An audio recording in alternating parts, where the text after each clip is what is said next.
500.000 suara dalam satu TPS. Ini terstruktur dan ini terjadi di seluruh Indonesia, artinya masif. Bersatu padu untuk membongkar semua kecurangan ini. Apa yang terjadi dengan keamanan data kita? Batalkan Pilpres 2024.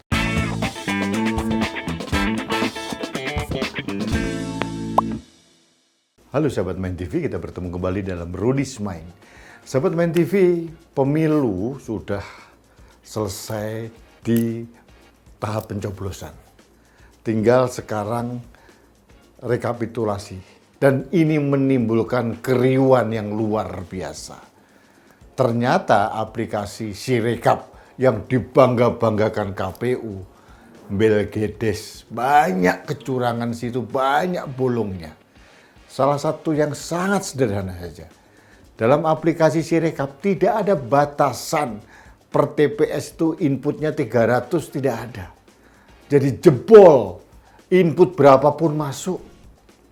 Harusnya logika sederhana saja, aplikasi sehebat, sistem sehebat Sirekap yang akan menampung 200 lebih juta suara. Ada fiturnya. Pada saat suara satu TPS melebihi 300, harusnya ter-reject by system. Ini tidak ada. Akhirnya yang terjadi seperti di Kabupaten Grobogan. Pasangan 02 mendapatkan suara 561, 100.000. Gila.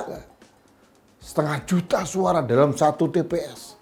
Ada yang 700, ada yang 1.000. Karena apa? Tidak ada fitur yang membatasi limitasi per TPS itu. Nah, ini banyak menjadi pertanyaan publik. Berikutnya, konon katanya data server dari Sirekap ada di luar negeri. Ini melanggar undang-undang. Undang-undang ITE, Undang-undang Perlindungan Data Pribadi, dan banyak lagi undang-undang yang lain. Pertanyaannya, kenapa data server kok ada di luar negeri? Konon sudah dibantah oleh Ketua KPU. Tapi anehnya Ketua KPU tidak mau alias menolak diaudit digital forensik di sistem KPU. Ini kan aneh, menimbulkan pertanyaan. Jadi kalau model begini, hampir bisa dipastikan kecurangan pemilu khususnya Pilpres tahun 2024 ini dari hulu sampai hilir. Hulunya mulai kong kali kong di MK, terus kemudian ada politik gentong babi, kemudian ada politik bansos yang dipolitisasi, dan ada intimidasi kepala desa, banyak hal. Ini adalah di hulunya. Kemudian di tengah dan hilirnya adalah rekapitulasi Sirekap yang ternyata bermasalah. Memang yang dipakai nanti adalah rekapitulasi secara manual. Tapi ada peraturan KPU yang mengatakan bahwa Sirekap ini akan menjadi rujukan dalam perhitungan secara manual. Sudah dipastikan bahwa kecurangan dalam Pilpres ini sudah terstruktur, sistematif, dan masif alias TSM. Jadi, saya setuju dan saya berteriak keras, batalkan Pilpres 2024. Karena apa? Kecurangannya sangat TSM, terstruktur, sistematif, dan masif.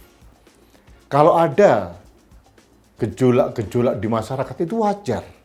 Karena kecurangan-kecurangan yang dilakukan mulai dari MK, kemudian ternyata KPU menerima Gibran pada saat PKPU belum dirubah, itu pun diloloskan. Ini sangat sistematis.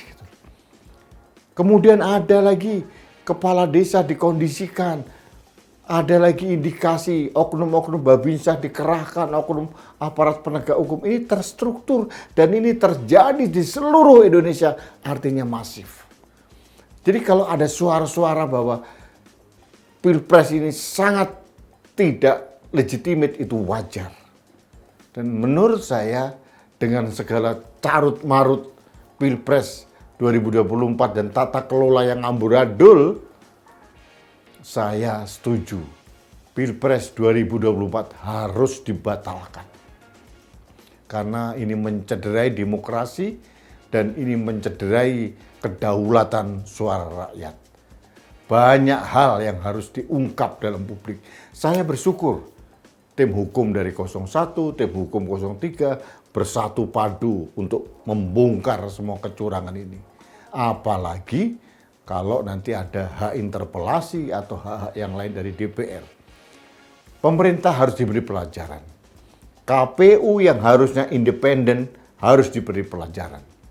Jangan sampai 76 triliun untuk biaya pemilu tahun 2024 ini terbuang sia-sia. Ini uang rakyat yang harus dipertanggungjawabkan oleh KPU.